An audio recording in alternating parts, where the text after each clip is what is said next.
So, you see, physical illness can have psychological causes. Now, we just have time to introduce another interesting example of the interaction between the mind and the body. Placebos.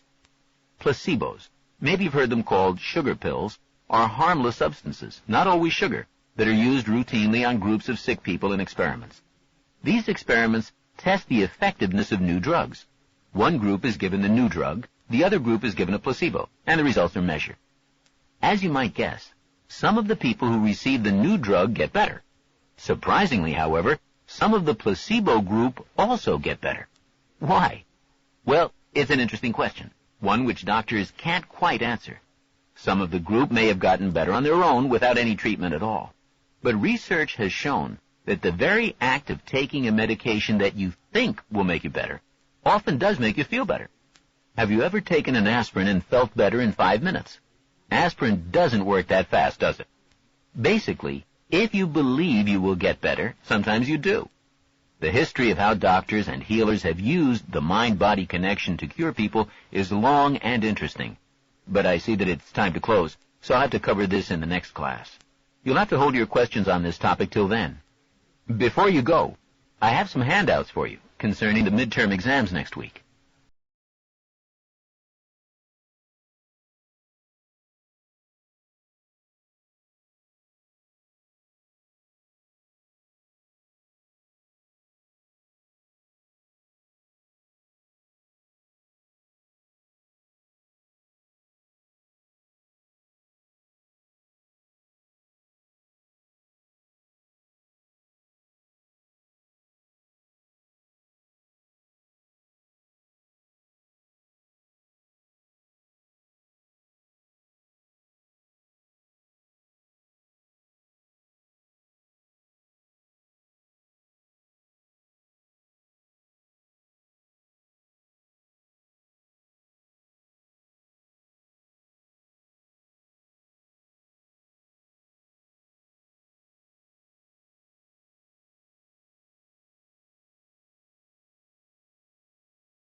Well, in answer to your question, several women actively participated in the Civil War.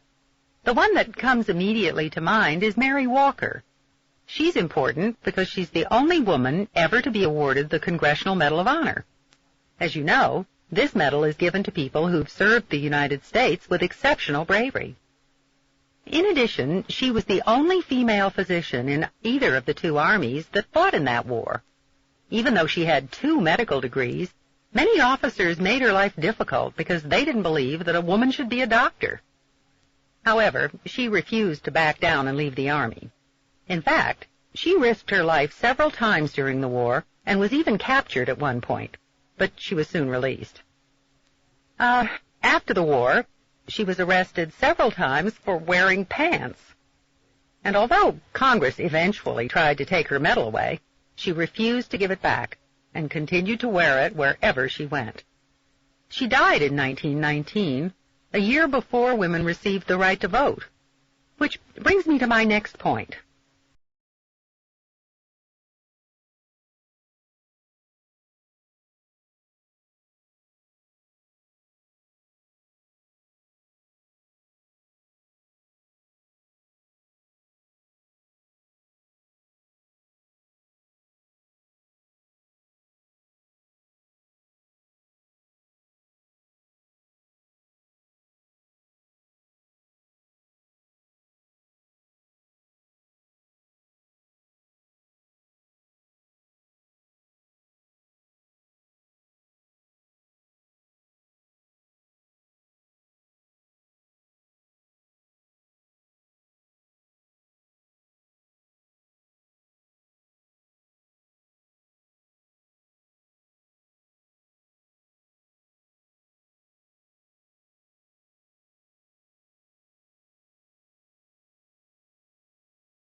As Dr. Miller mentioned, we're trying to recruit volunteers for the Hawk Mountain Sanctuary. But before I get into the details of the volunteer program, I'd just like to tell you a little about what we do there. One of our main jobs is to keep detailed records of the migration patterns of raptors. For those of you who don't know, raptors are birds of prey, like hawks and eagles. Between August and December, we see around 20 different species migrating from Canada and New England, about 20,000 birds. Part of what attracts them to Hawk Mountain is the location on the east ridge of the Appalachian Mountains. What happens is that the sun warms the ridge in such a way that air currents are formed. The birds just sort of glide along on the air, so they use up very little energy. As volunteers, you'll be helping us keep accurate counts of the raptors. Any drop in number could mean something's gone wrong in the environment because of pesticides or disease, even hunting. We just had a scare with the broad-winged hawks. Their numbers have dropped drastically over the last 10 years. It was suggested that the birds may have changed their migratory route. So for 11 days, we had several hundred volunteers stationed every 5 miles to observe and count. And sure enough, they discovered that instead of hugging the Appalachians as they'd always done, the broadwings were cutting a wider path over the Delaware River. Needless to say, we were greatly relieved.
I understand your professor has been discussing several eastern woodland Indian tribes in your study of Native American cultures.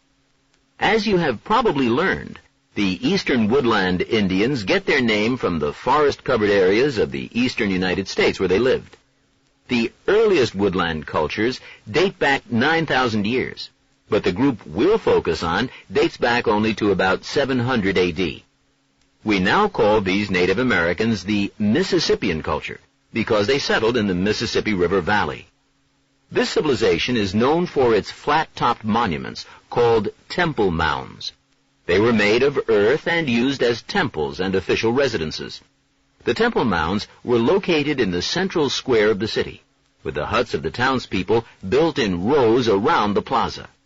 The Mississippian people were city dwellers, but some city residents earned their living as farmers, tending the fields of corn, beans, and squash that surrounded the city. The city's artisans made arrowheads, leather goods, pottery, and jewelry. Traders came from far away to exchange raw materials for these items. In the slides I'm about to show, you will see models of a Mississippian city.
I'm going to talk about a train that exemplifies the rise and fall of passenger trains in the United States, the 20th Century Limited. Let me go back just a bit. In 1893, a special train was established to take people from New York to an exposition in Chicago. It was so successful that regular service was then set up between these cities. The inaugural trip of the 20th Century Limited was made in 1902. The train was different from what anyone had ever seen before. It was pulled by a steam engine and had 5 cars, 2 sleepers, a dining car, an observation car, and a baggage car, which, believe it or not, contained a library. The 42 passengers the train could carry were waited on by a large staff. There were even secretaries and a barber on board. It wasn't long before people had to wait 2 years to get a reservation. As time passed, technical improvements shortened the trip by a few hours. Perhaps the biggest technological change occurred in 1945, the switch from steam to diesel engines. By the 1960s, people were traveling by car and airplane. Unfortunately, the great old train didn't survive until the end of the century it was named for.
These days, we take for granted the wide variety of music available on the radio.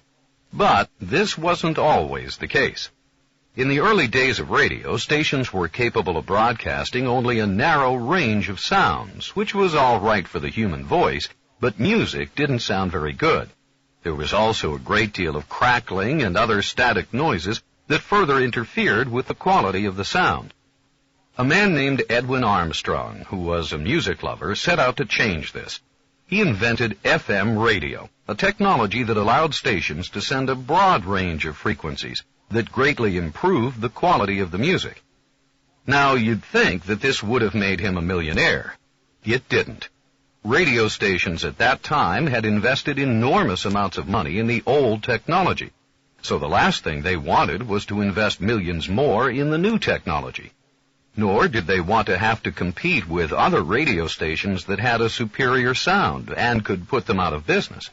So they pressured the Federal Communications Commission, the department of the United States government that regulates radio stations, to put restrictive regulations on FM radio. The result was that its use was limited to a very small area around New England. Of course, as we all know, Edwin Armstrong's FM technology eventually prevailed and was adopted by thousands of stations around the world. But this took years of court battles, and he never saw how it came to affect the lives of almost everyone.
At last month's meeting, you asked me to draw up a report about the possibility of keeping the Student Center open 24 hours a day.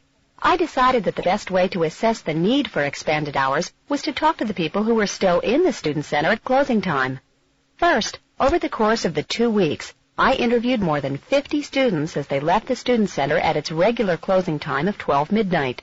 About 80% of them said they would prefer that the center stay open later. Of the 3 main uses of the center, eating in the snack bar, recreation in the game room or watching TV, and studying, by far the most popular late-night activity is, and this may surprise you, studying.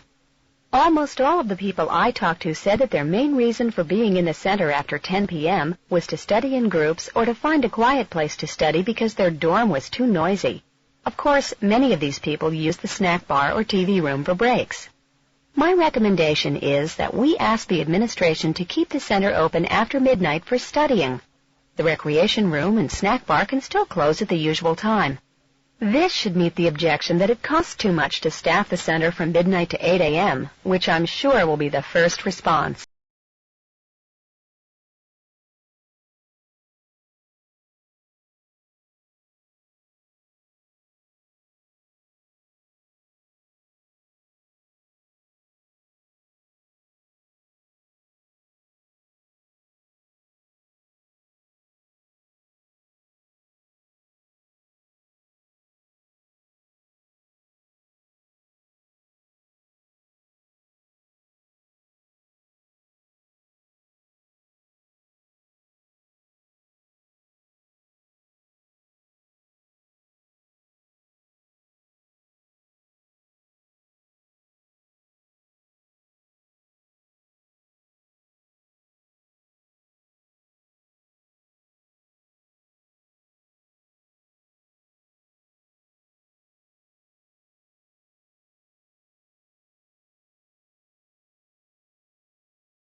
You'll recall that in last week's class I talked about how the sounds made by most animals, though sometimes complex, are different from human language.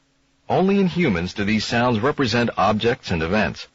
Keep in mind that most animals can only repeat their limited utterances over and over again, while humans can say things that have never been said before.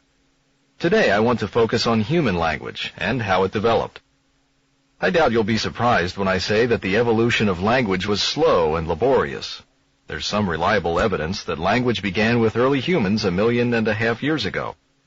Through the study of the size and shape of brain fossils, scientists have determined that early human brains, like modern brains, have a left hemisphere slightly larger than the right hemisphere. We know that in modern humans, the left hemisphere is the seat of language. We also know that early human brains had a well-developed frontal section, known as Broca's area, which coordinates the muscles of the mouth and throat. It's clear then that early humans had a speech apparatus. They could produce any sound that we can. What we don't know is whether early humans used what they had. Since scholars know virtually nothing about prehistoric speech patterns, all they can do is speculate about how language actually originated. Let me give you a brief summary of some of these theories.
The winds of a tornado are the most violent and destructive ones on Earth.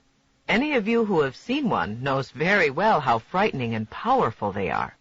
What's interesting about them is that scientists don't actually know exactly why tornadoes occur. We do know, however, what happens when tornadoes are formed. As you remember, a front occurs when cool, dry air from the north meets warm, humid air coming from the south, from the Gulf of Mexico for tornadoes in the United States. Where these air masses meet, a narrow zone of storm clouds develops, and thunderstorms, and sometimes tornadoes, occur. How is this violent weather produced? Well, a mass of warm, humid air rises very rapidly. As it rises, more warm air rushes in to replace it. This inrushing air also rises, and in some cases, especially when there is extreme thermal instability, begins to rotate. When this happens, the rotating air forms a tornado. Even if you've seen tornadoes only in movies, you know that they can demolish buildings in seconds. This is possible because when a tornado passes over a house, it sucks up air from around the house, and so the air pressure outside the house drops rapidly. Inside, pressure remains the same. So air pressure inside is greater than air pressure outside. The result is that the building explodes outward. Next, we'll talk a little bit about how new technological developments are being used to try to predict tornadoes.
Okay, as you look at this next exhibit, you'll notice something quite common, an ordinary bar of soap.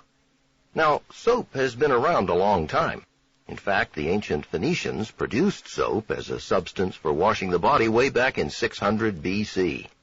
They made it by blending goat's fat with wood ash. The Phoenicians, as you may know, regularly traded along the Mediterranean, and they were the ones who introduced soap to the Greeks and Romans.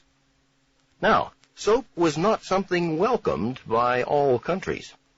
In fact, during the superstitious Middle Ages, many people were afraid to bathe their whole body too frequently. They thought it could be dangerous for their health, that it could even kill them. And even after the production of soap became common in some European countries in the 11th and 12th centuries, even then some people in the heart of Europe refused to use it. You'll find it interesting that when a duchess was given a box of soap as a present in 1549, she was so insulted that she had the gift-giver thrown off her estate. But by the 19th century, the attitude towards soap had changed drastically. In some regions of Europe, the tax on soap was so high that people secretly made their own. A baron went so far as to suggest that the wealth of a nation could be judged according to the amount of soap it used. Now, if you turn your attention to the next exhibit, you can see how soap is manufactured today.